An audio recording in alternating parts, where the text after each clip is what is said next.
Vamos a cambiar de tema porque tenemos aquí al invitado, a Jorge Dorta, lo habíamos anunciado al principio de esta tertulia. Jorge Dorta, que es economista y es director de Mensei Capital, que es una compañía, en este caso, de consulta y también financiera, que en fin, en este caso que da información financiera. Don Jorge Dorta, buenas tardes. Hola, buenas tardes. ¿Cómo está usted? ¿Bien? Muy bien, gracias. Don Jorge, lo hemos llamado para dos cosas. Usted es un especialista sobre todo en el tema, ha escrito un libro hace ya un par de años. ¿Cuánto tiempo? Sí, 2 años ya. 2 años, un libro que creó su cierta polémica en Canarias, más que polémica, pues por lo menos concitó que mucha gente hablara de él, por sus propuestas, muchas veces, yo voy a decir, no inéditas, pero sí atrevidas, para muchas personas, para la sociedad canaria, ¿no? En este caso, usted es un hombre independentista y así siempre se ha definido, ¿no?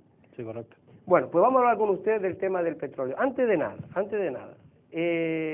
usted puede aclarar, porque es una cosa que no tenemos nada claro los ciudadanos, el asunto de las aguas canarias y de la mediana. ¿Esas prospecciones estarían en aguas canarias? El asunto de las aguas canarias y la mediana se explica en un minuto. Esas aguas son marroquíes. Lo que pasa es que Canarias tiene una opción de soberanía sobre esas aguas. Es decir, Canarias podría reclamar la soberanía de esas aguas. Es lo mismo que cuando uno tiene una opción de compra sobre un piso o sobre una finca.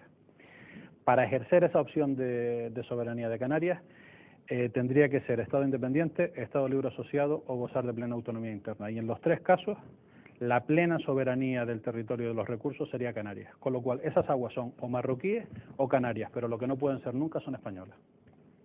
¿Por qué no pueden ser españolas? Se lo acabo de contestar.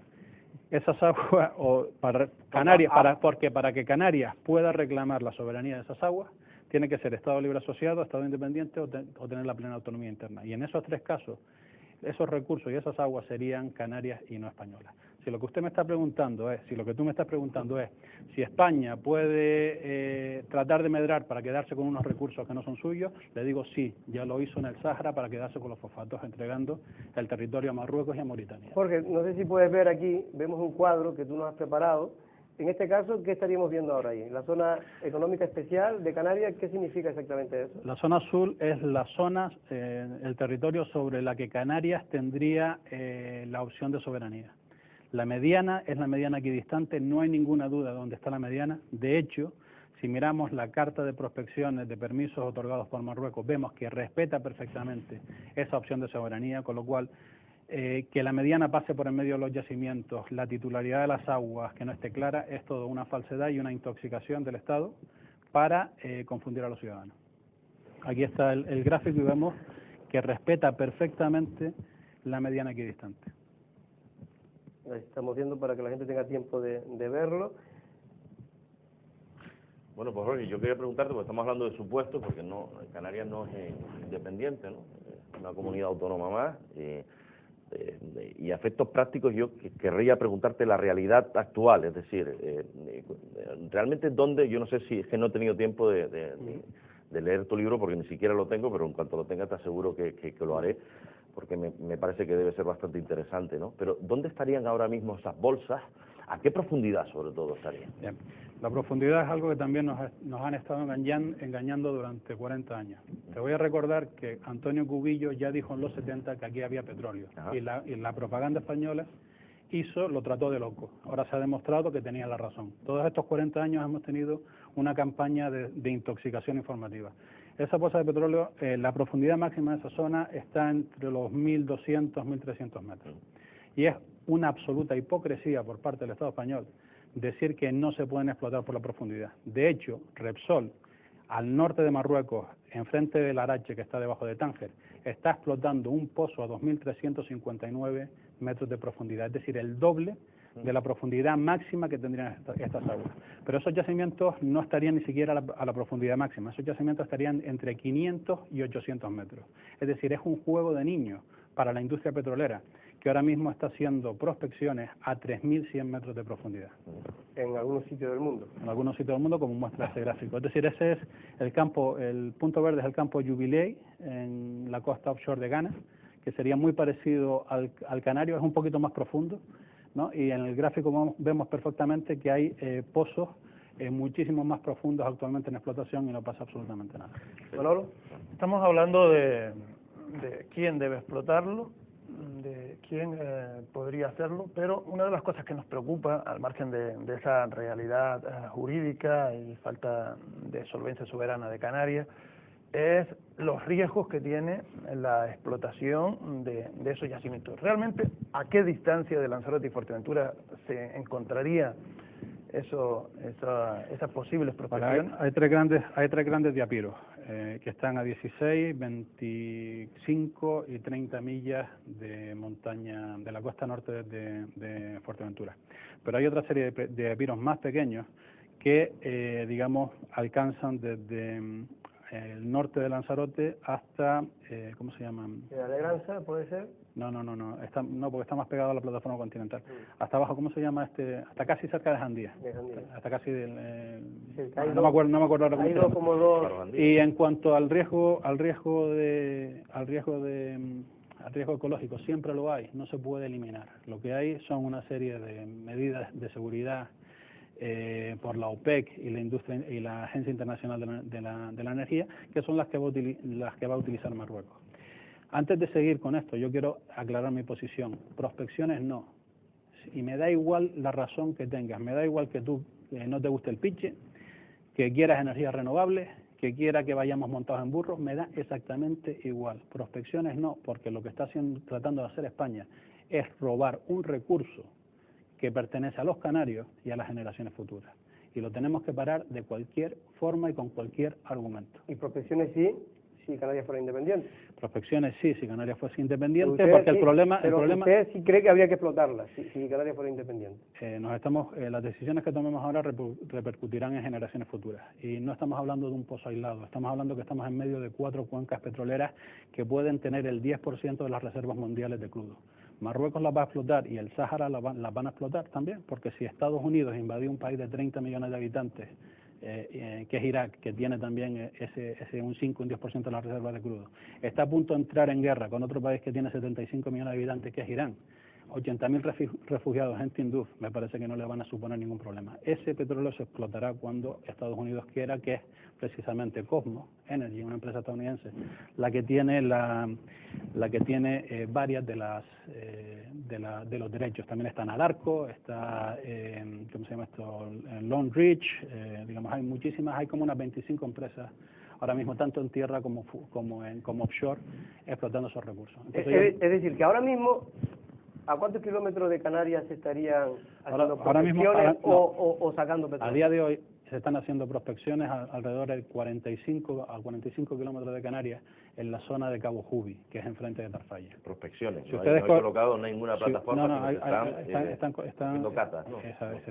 Se está desarrollando el campo, y si ustedes quieren verlo, cojan unos prismáticos desde Fuerteventura y lo ven.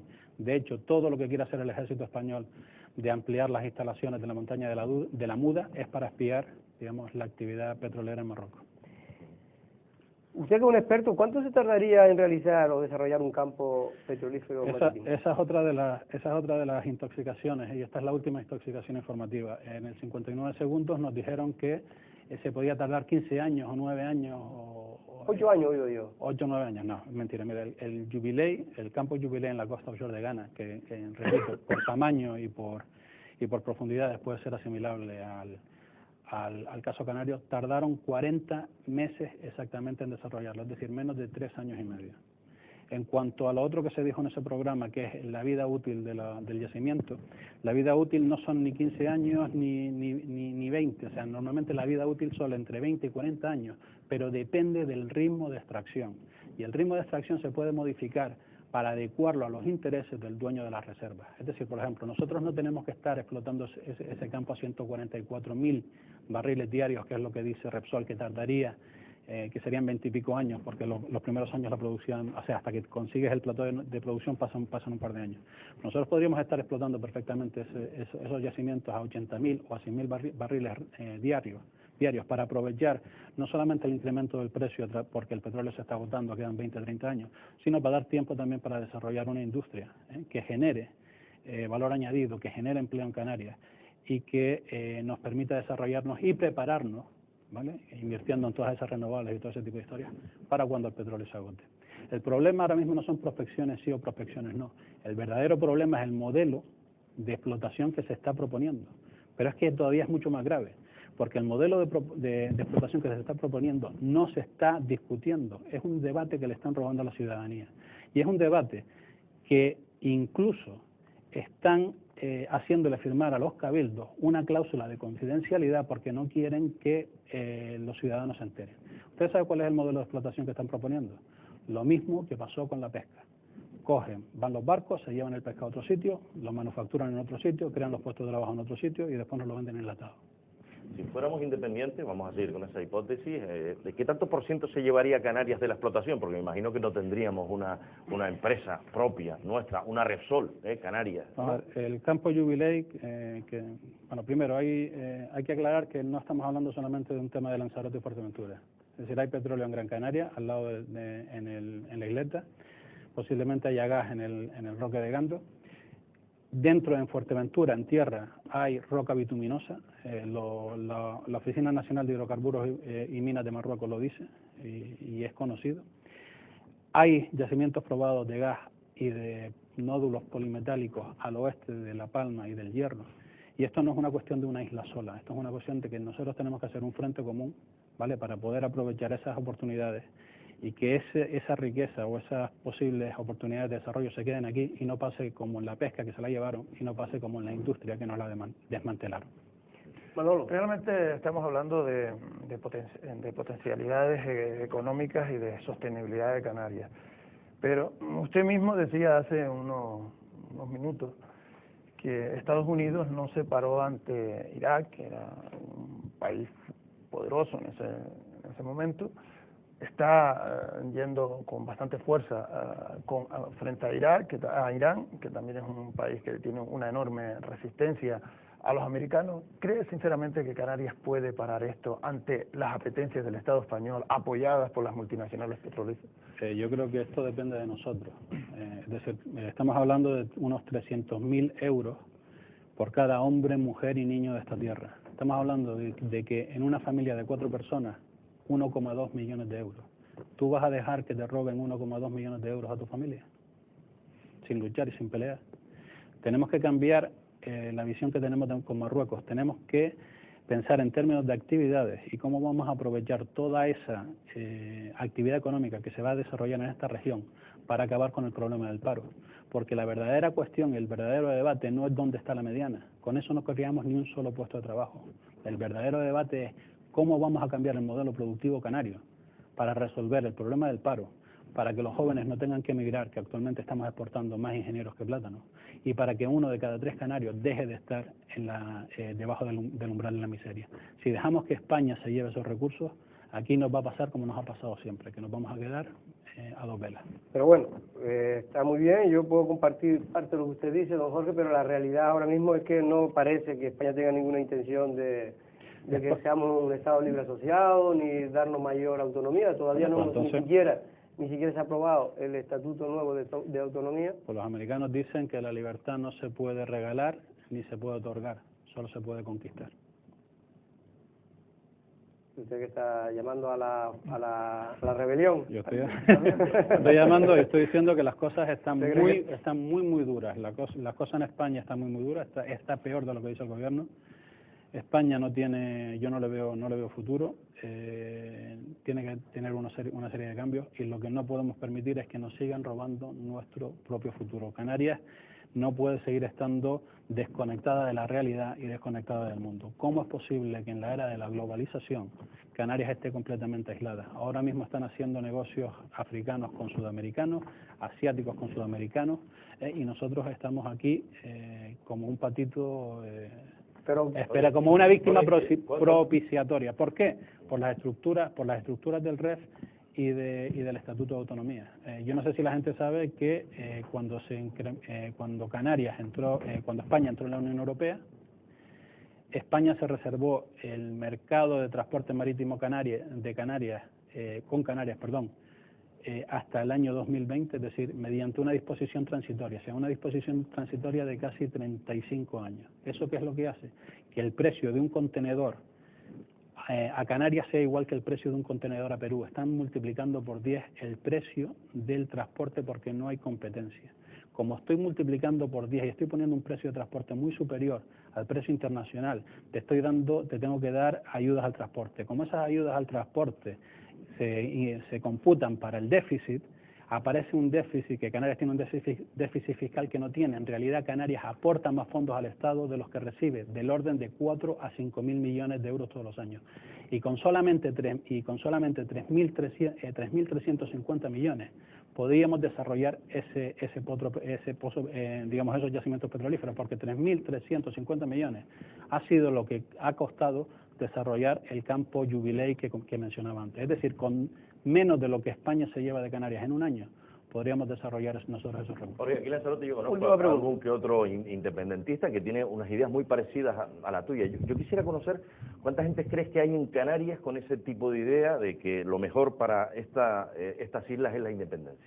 Yo te vuelvo a repetir, Antonio Cubillo, podemos estar de acuerdo o no estar de acuerdo con el personaje, seguramente ha dicho muchas cosas y ha cometido muchos errores, todo el mundo tiene sus aciertos y sus errores y tenemos que ser justos.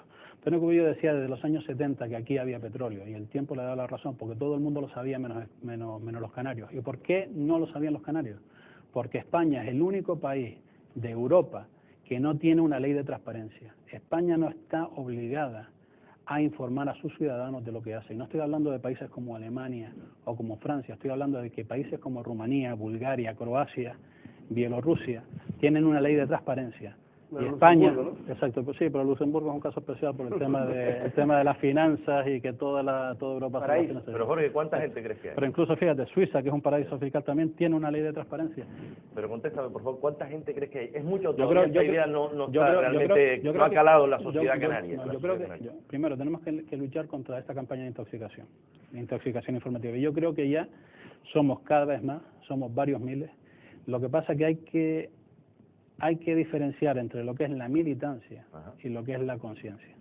Y dentro de lo que es la militancia y dentro de lo que son las organizaciones, yo reconozco que lo que ha habido es mucha incapacidad política. No se ha sabido, se tiene un buen mensaje, pero no se ha sabido transmitir. Se tiene una buena causa, pero no se ha sabido organizarse. Y ahora mismo estamos en un punto de inflexión. Una de dos, ahora empezamos a organizarnos y a hacer un frente común toda la sociedad canaria, porque esto no afecta ni a los de derecha, ni a los de izquierda, ni a los nacionalistas, ni a los no nacionalistas, ni nada. Esto nos afecta a todos, y no solamente nos afecta a nosotros, sino a las generaciones futuras.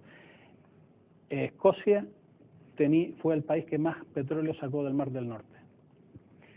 Noruega sacó un poquito menos. Noruega hizo unos fondos soberanos, transmitió esa riqueza a las generaciones futuras, usó esos fondos para diversificar su economía, para desarrollarse, para industrializarse, evitó la maldición de los recursos naturales, etcétera, etcétera, etcétera. Escocia, por el contrario, tiene a día de hoy los mismos problemas sociales que en los años 70, la misma tasa de paro de los años 70. Glasgow es la ciudad europea con mayores problemas sociales, no se ha desarrollado. ¿Por qué? Porque todo el beneficio del petróleo, todos los puestos de trabajo no fueron a Escocia, sino fueron a Londres. De las 13 refinerías que se hicieron en el Reino Unido, solamente una se construyó en Escocia. Lo que estamos hablando no son de las prospecciones, de lo que tendríamos que estar hablando si fuésemos una sociedad madura, es del modelo de explotación y el modelo de desarrollo. Y cómo afectaría eso al resto de nuestra economía y cómo tenemos que cambiar el modelo productivo canario para crear empleo. Lo que sí está claro que la situación económica en Canarias se ha deteriorado de forma importante, con un impacto tremendo social, como es esa bolsa, que incluso más grande que la petrolífera, que es la del paro.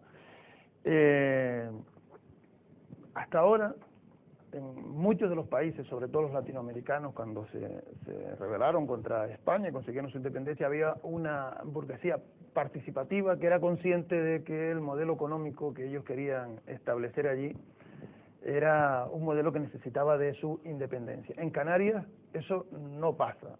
¿Se puede hacer una revolución, un cambio, una independencia en Canarias sin contar con una burguesía más participativa en ese sentido? Yo creo que ahora mismo yo sé lo que estoy haciendo yo, sé cuál es mi responsabilidad social y cada uno sabe lo que tiene que hacer. De todas formas, tienes razón, mira, lo que hace falta en Canarias es cambiar el modelo productivo. Y el cambio del modelo productivo no es servirle café a los del petróleo, ni es tampoco venderle tornillos a los de las plataformas. Tiene que ser algo muchísimo más profundo que eso. Y la única forma de hacerlo es agrupando el ahorro a través de instituciones de inversión colectiva. Pero también tenemos que cambiar la forma de gestionar las empresas, porque en un contexto internacional, no se gestiona de la misma forma que en el mercado local. Y tenemos que cambiar la forma de financiar esas empresas, porque hay mucho dinero para financiarlas, pero el acceso a los mercados de capitales simplemente no lo tienen bloqueado. Y precisamente a ayudarle a las empresas a hacer ese tipo de estrategias, a gestionar y agrupar el ahorro, a cambiar la forma de gestionarla y a cambiar la forma de financiarla es a lo que nos dedicamos nosotros. Pero Jorge, por desgracia o por suerte, yo creo que por desgracia para mi caso, lo cierto es que cada vez hay menos entidades canarias que controlen el dinero de los canarios. Ahora mismo ya prácticamente queda la Caja Rural de Tenerife y... Yo me fui a Suiza, me saqué mi licencia allí en Suiza, y si alguien quiere que le diga cómo se hace, se lo digo perfectamente y encantado. Porque yo me fui a la Caja Rural cuando era la Caja Ahorro y me fui a la Caja Rural. Porque repito, voy para atrás, ¿no? Exacto, porque repito, solamente podemos enfrentarnos a los retos a los que nos tenemos que enfrentar todos juntos. Yo creo que estamos en un periodo histórico extremadamente interesante. Yo de todas maneras me parece muy bien porque es una exposición bastante profunda y mucha gente dirá, bueno, pues aquí estamos hablando de cosas que van a ser imposibles, pero bueno, entre lo que usted dice que algún día a lo mejor puede tener viabilidad, ¿usted cree que habría alguna posibilidad de que Canarias se viera beneficiada? Es decir, más allá de lo que usted decía de vender tornillos y de vender y cuidar de tener el tema de los talleres y tal, ¿habría alguna posibilidad de que, por ejemplo, el gobierno canario actual, vamos en el tema de los posibilismos, pudiera exigir a Repsol y al gobierno central unos ingresos directos por esa explotación? No, ese no es el modelo. El modelo de que nos den una miseria. Para después crear una industria alternativa. Vamos, tú me estás diciendo, yo me cojo los recursos que son tuyos y te doy una miseria. No, la miseria no. Hablando, hombre, si ellos ponen todo el... Hay dos formas de explotarlo, el petróleo. Normalmente o se queda el dueño de los recursos con un 20 o un 30% de los barriles a coste cero, o se hace un reparto de beneficios en lo que se llama un Production Sharing Agreement, en el que el dueño de las reservas normalmente se lleva el 80, el 90% del beneficio, mientras que la compañía explotadora, después de cubrir costes, se queda con el 10 o el 20%. Hay diferentes fórmulas, no en todos los países son iguales, pero digamos esto para que tengamos una Pero vamos, si nosotros lleváramos el 10%, por ejemplo, el 5% de esa de impuestos, de lo que te estoy diciendo que el 80, el 90% va al dueño de las reservas. Y esto pasa aquí... Una vez que se ha amortizado los costes, me imagino. Exacto, lo que te digo. El beneficio se reparte un 80 o 90% cuando hay un Production Sharing Agreement al dueño de la reserva y un 10-20% a la compañía petrolera. Y si no hay ese Production Sharing Agreement, lo que se dice es, tú explótalo, los costes tuyos son los que tú tengas que tener, pero el 20 o el 30% de los barriles me los das a mí. Y ya para terminar, en este caso, tal y como lo tiene planteado España, ¿qué es lo que generaría Canarias? Nada, ¿no? Nada, o sea, repito. No, me refiero directamente, no estoy hablando ya de... La ley de minas española es la más favorable al mundo, a la compañía explotadora, básicamente se la lleva todo. El truco está en el que hace la prospección es el dueño del descubrimiento, por eso no estamos hablando de que el tema de las prospecciones hay que pararlas. Tercero, España, repito, no tiene jurisdicción sobre esas aguas ni sobre esos recursos. Lo único que tiene es el permiso de Marruecos para realizar unas prospecciones en esas aguas. Pues Jorge Dorta, especialista, en este caso economista, director de Mensei Capital, compañía de servicios financieros y consulta. Bueno, en este caso, consultoría estratégica. En este caso usted podría también aconsejar que se hicieran, en este caso, inversiones estratégicas en Canarias también, ¿no? Por supuesto, que yo creo que lo vuelvo a repetir, o sea, el debate que tendríamos que estar, vamos a ver, si un ciudadano no está informado, ¿cómo puede elegir en democracia? No puede. El debate que tenemos que tener ahora, con un 30 y pico % de paro, un 50% de paro juvenil, ¿cómo vamos a cambiar el modelo productivo canario y cómo vamos a resolver nuestros problemas? Pues Jorge, muchas gracias. Tendremos ocasión, en cualquier caso es una visión bastante distinta a lo que hemos conocido hasta ahora, por eso lo hemos traído aquí, con esta tertulia que, como sabes, es abierta para que todo el mundo escuche aquellos que están detrás de las pantallas puedan ver precisamente, detrás de las cámaras puedan ver precisamente lo que se piensa en torno a este polémico asunto de las prospecciones que se pretenden realizar por parte del Estado español y de Repsol en aguas canarias.